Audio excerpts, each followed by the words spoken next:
वांग यी India visit, शांति सौहार्द बनाए रखने पर सहमति, चीनी समकक्ष के साथ बैठक में बोले विदेश मंत्री जयशंकर। भारत दौरे पर आए चीनी विदेश मंत्री वांग यी ने सोमवार को विदेश मंत्री डॉक्टर एस जयशंकर से मुलाकात की। दोनों नेताओं ने सीमा विवाद, द्विपक्षीय संबंधों को लेकर चर्चा की। विदेश मंत्री डॉक्टर एस जयशंकर ने कहा कि दोनों देश रिश्तों के खराब दौर से गुजरे हैं, लेकिन अब भारत चीन आगे बढ़ना चाहते हैं। वहीं चीनी विदेश मंत्री वांग यी ने कहा कि हमने सीमावर्ती क्षेत्रों में शांति और सौहार्द बनाए रखा है। वांग यहां पीएम नरेंद्र मोदी और राष्ट्रीय सुरक्षा सलाहकार एनएसए अजीत डोभाल से भी मुलाकात करेंगे।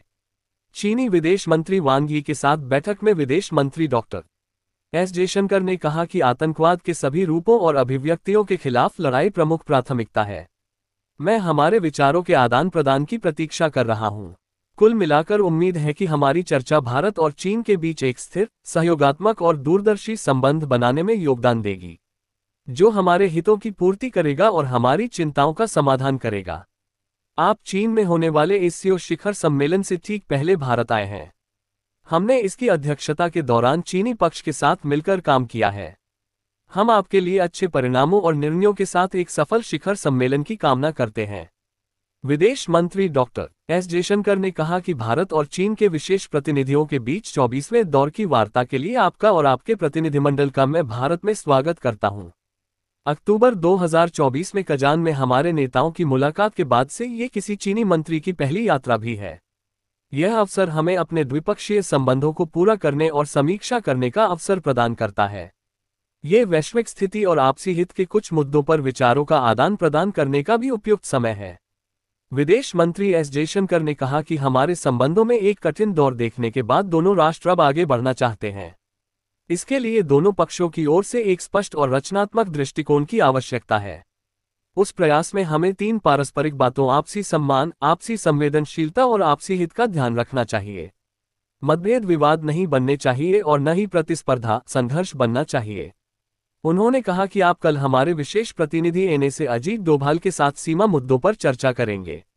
ये बहुत महत्वपूर्ण है क्योंकि हमारे संबंधों में किसी भी सकारात्मक गति का आधार सीमा क्षेत्रों में संयुक्त रूप से शांति बनाए रखने की क्षमता है। ये भी आवश्यक है कि डी-एस्केलेशन प्रक्रिया आगे बढ़े। दोनों देशों की मुलाकात पर दुनिया की नज़र। उन्होंने कहा कि जब दुनिया के 2 सबसे बड़े देश मिलते हैं तो स्वाभाविक है कि अंतर्राष्ट्रीय स्थिति पर चर्चा होगी।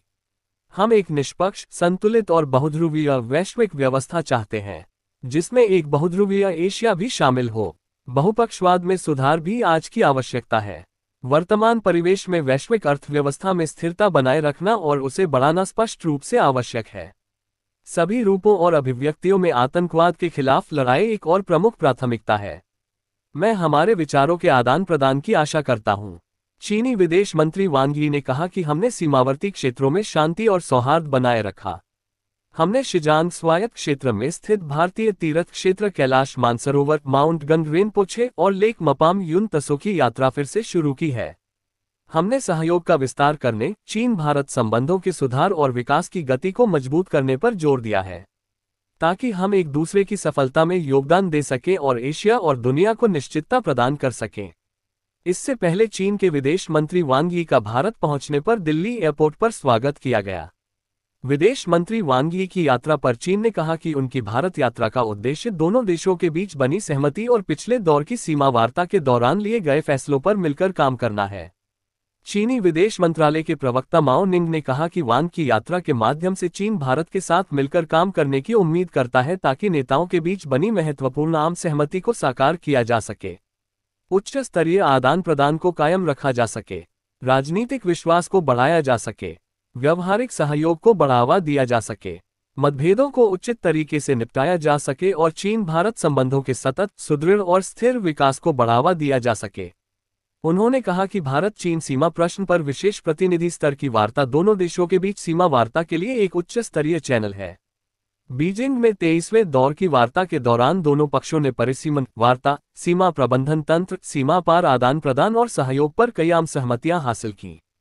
इस साल की शुरुआत से ही दोनों पक्षों ने राजनयिक माध्यमों से संवाद बनाए रखा है तथा उन परिणामों के कार्यान्वयन को सक्रियता से आगे बढ़ाया है। उन्होंने कहा कि आगामी वार्ता के लिए चीन मौजूदा सहमति के आधार पर और सकारात्मक एवं रचनात्मक रुख के साथ भारत के साथ गहन संवाद जारी रखने और सीमावर्ती क्षेत्रों में निरंतर शांति बनाए रखने के लिए तैयार है। चीन भारत के साथ मिलकर काम करने के लिए उत्सुक है। सबसे पहले जो सहमति बनी है उसका पालन किया जाएगा और उसके आधार पर सीमा क्षेत्र में स्थिरता और शांति बनाए रखने के लिए संवाद जारी रखा जाएगा। उन्होंने कहा कि भारत में वांग यी विदेश मंत्री एस जयशंकर के साथ द्विपक्षीय संबंधों और आपसी हितों के मुद्दों पर गहन विचार विमर्श करेंगे।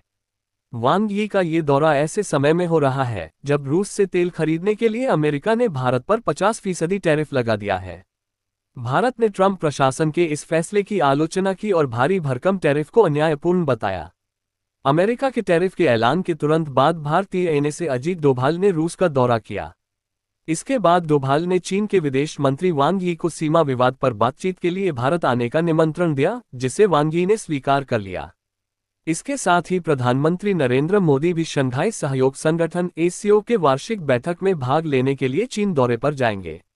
चीन 31 अगस्त से 1 सितंबर तक तियानजिन में एससीओ शिखर सम्मेलन की मेजबानी करेगा।